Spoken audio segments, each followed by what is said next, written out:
Mind set ಏನಿರುತ್ತೆ ಚೈನಾದವ್ರದ್ದು? Busy. ಅವ್ರು ಪಟ್ಟ ಕೆಲಸ ಮಾಡಬೇಕು. ಅವ್ರು ಹೆಂಗೆ ಅಂದರೆ ನೋಡಿ, ಅವರ ರೈಲ್ವೆ ಮಿನಿಸ್ಟರು,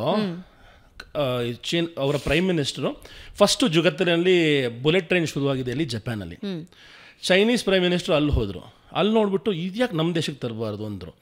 ಪಟ್ಟಂತ ತೊಗೊಂಬಂದರು. ನೆಕ್ಸ್ಟು ಇವತ್ತಿನ ದಿವಸದಲ್ಲಿ ಜಪಾನ್ನು ಕೂಡ ಬುಲೆಟ್ ಟ್ರೈನಲ್ಲಿ ಬೀಟ್ ಮಾಡಿದ್ದಾರೆ. ಅಂದರೆ ಒಂದು ದೇಶದ ವ್ಯವಸ್ಥೆಯನ್ನು ಅರ್ಥ ಮಾಡ್ಕೊಂಬಂದು ನಾವಿಲ್ಲ ಅದನ್ನು ಇನ್ಕಲ್ಕೇಟ್ ಮಾಡಿದಾಗ ನಾವು ಮ್ಯಾಜಿಕ್ ಕ್ರಿಯೇಟ್ ಮಾಡ್ಬೋದು. ಪ್ರತಿ ದೇಶದಿಂದ ಅತ್ಯಂತ ಒಳ್ಳೆಯ ವಿಷಯಗಳನ್ನ ತಂದು.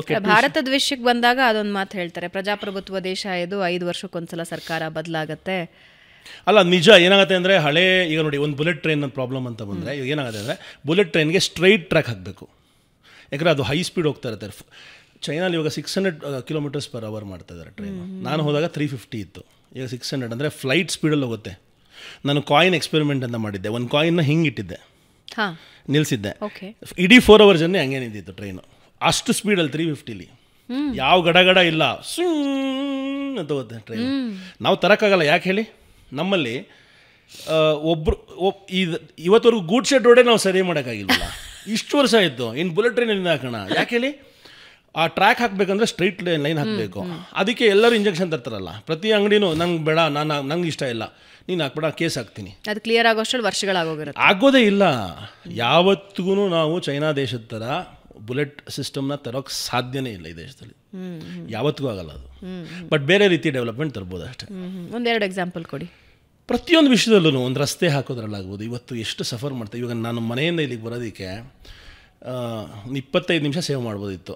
ನನ್ನ ಕಾರ್ ಅಷ್ಟು ಗಡ ಹಿಂಗೆ ಈ ಯಾವುದೋ ಹಳೆಯ ಕಾಲದ ಹಳ್ಳಿಗಳಲ್ಲಿ ಓಡಾಡ್ತಿರೋ, ಎತ್ತಿನ ಗಾಡಿಗಳಲ್ಲಿ ಓಡಾಡ್ತಿರೋ ಫೀಲಿಂಗ್ ಇವತ್ತು ಬೆಂಗಳೂರಲ್ಲಿ ಬರ್ತಾಯಿದೆ. ಬೇಸಿಕ್ ವ್ಯವಸ್ಥೆಗಳನ್ನ ಸರಿ ಮಾಡಬೇಕು ನಾವು. ಅದಾದಮೇಲೆ ನಮ್ಮ ಬೇಸಿಕ್, ಈಗ ಒಂದು ರೋಡು, ಒಂದು ಡ್ರೈನ್, ಇನ್ನೇನು ಕೇಳ್ತಾರೆ ರೀ. ಅರ್ಬನ್ ಸೊಸೈಟಿ ಅಂತೂ ಬೇರೆ ಏನೂ ಕೇಳಲ್ಲ.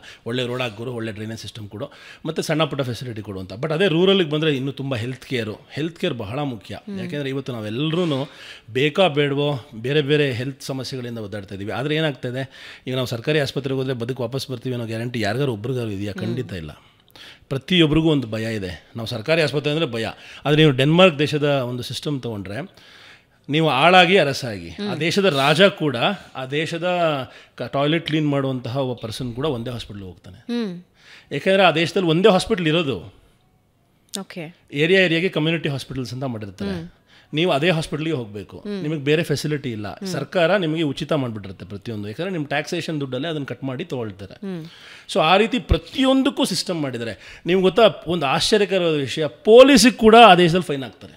ಪೊಲೀಸರಿಗೆ? ಹೌದು. ಪೊಲೀಸ್ಗೆ ಹೆಂಗೆ ಫೈನ್ ಹಾಕ್ತಾರೆ ಅಂದರೆ, ನೀವು ಪಾರ್ಕಿಂಗಲ್ಲಿ ನಿಲ್ಲಿಸಿರ್ತೀರ ಗಾಡಿ, ಪೊಲೀಸ್ ಪಾರ್ಕಿಂಗ್ ಅಂದರೆ ಒಂದು ಜಾಗ ಇರುತ್ತೆ. ಅಲ್ಲಿ ಬರೆದಿರ್ತಾರೆ ಇಷ್ಟು ನಿಮಿಷ ಮಾತ್ರ ನೀವು ನಿಲ್ಲಿಸ್ಬೋದು ಅಂತ. ಅಷ್ಟು ನಿಮಿಷಕ್ಕಿಂತ 1 ನಿಮಿಷ ಜಾಸ್ತಿ ನಿಲ್ಲಿಸಿದ್ರು ಫೈನ್ ಕಲೆಕ್ಟರ್ ಬಂದು ಫುಲ್ ವೀಡಿಯೋ ಮಾಡಿಬಿಟ್ಟು ಕಾರ್ದು ಪೊಲೀಸ್ ಎದುರುಗಡೆ ಅವನಿಗೆ ಚಲನ್ ಬರ್ದು ಕೊಟ್ಬಿಟ್ಟು ಹೋಗ್ತಾನೆ. ಕಟ್ಟಲೇಬೇಕು ಫೈನ್ ಅವನು.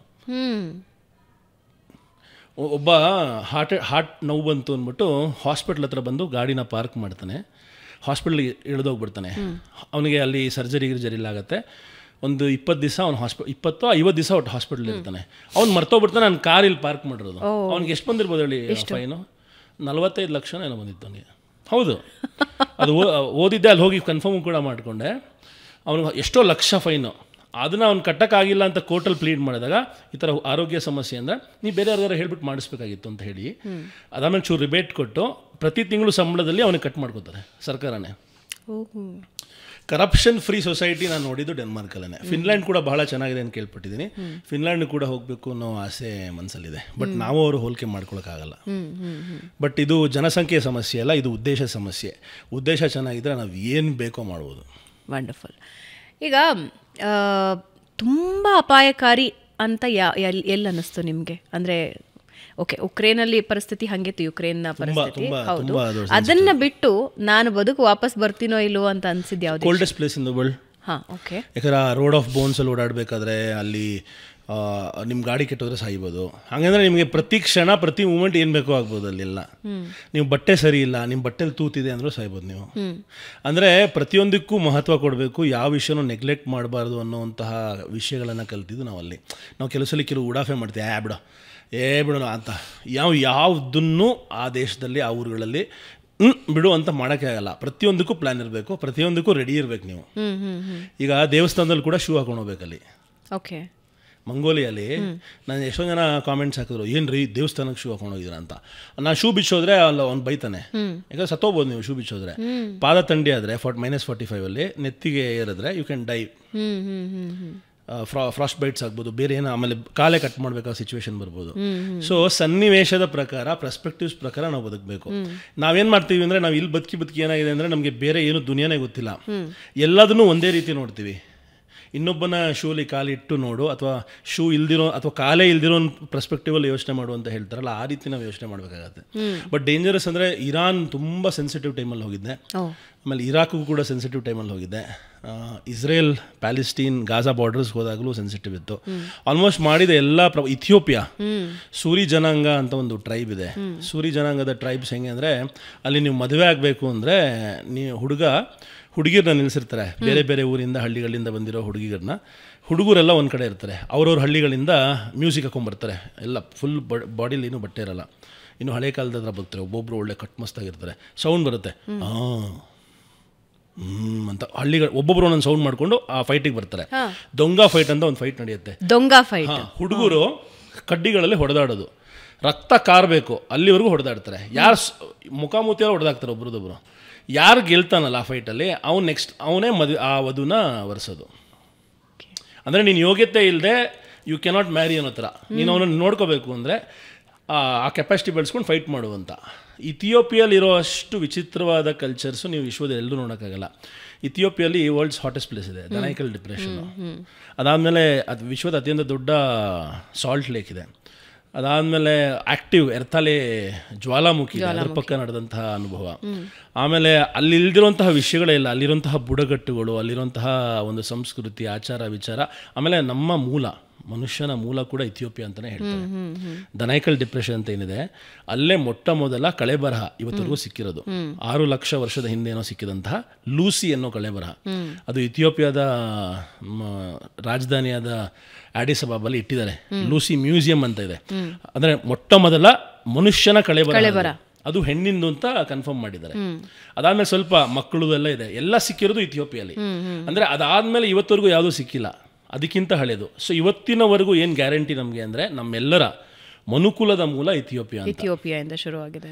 ಸೊ ಆ ಇಥಿಯೋಪಿಯಾನ ನೋಡೋದು ಕೂಡ ಬಹಳ ಡೇಂಜರಸ್. ಅದು ಅಂಥ ಟ್ರೈಬಲ್ ಜನಗಳ ಮಧ್ಯೆ ಎಲ್ಲ AK-47 ಹಾಕೊಂಡಿರ್ತಾರೆ, ಒಬ್ಬೊಬ್ಬರು ನೋಡೋಕ್ಕೆ ವಿಚಿತ್ರವಾಗಿರ್ತಾರೆ, ಬಟ್ ಮನಸ್ಸಿಂದ ಎಲ್ಲ ತುಂಬ ಒಳ್ಳೆಯವರು. ಅವ್ರ ಜೊತೆಗೆ ಟ್ರೈಬಲಲ್ಲಿ ಅವ್ರ ಮನೆಗಳಲ್ಲಿ ಅವರ ಆಚಾರ ವಿಚಾರ ನೋಡಿ ಬದುಕಿದ್ದು.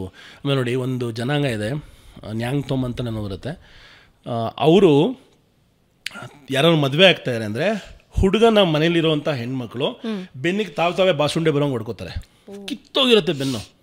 ಯಾಕೆ ಅಂತ ಕೇಳಿದ್ರೆ, ನನ್ನ ಮನೆಗೆ ಬರ್ತಾ ಇರೋಂಥ ಹೆಣ್ಣಿಗೆ ನಾವು ಕೊಡ್ತಾ ಇರೋಂತಹ ಪ್ರೊಟೆಕ್ಷನ್ ಅಥವಾ ಮರ್ಯಾದೆ ಅಂತ ಹೇಳ್ತಾರೆ. ಅಂದರೆ ನಿನಗೆ ಯಾವುದೇ ರೀತಿ ನೋವು ಕೊಡಲ್ಲ, ಆ ನೋವನ್ನು ನಾವೇ ಫಸ್ಟೇ ತೊಗೋತೀವಿ ಅಂತ ತೊಗೊಂಡು ತೋರಿಸೋದಂತಹ ಕಲ್ಚರು.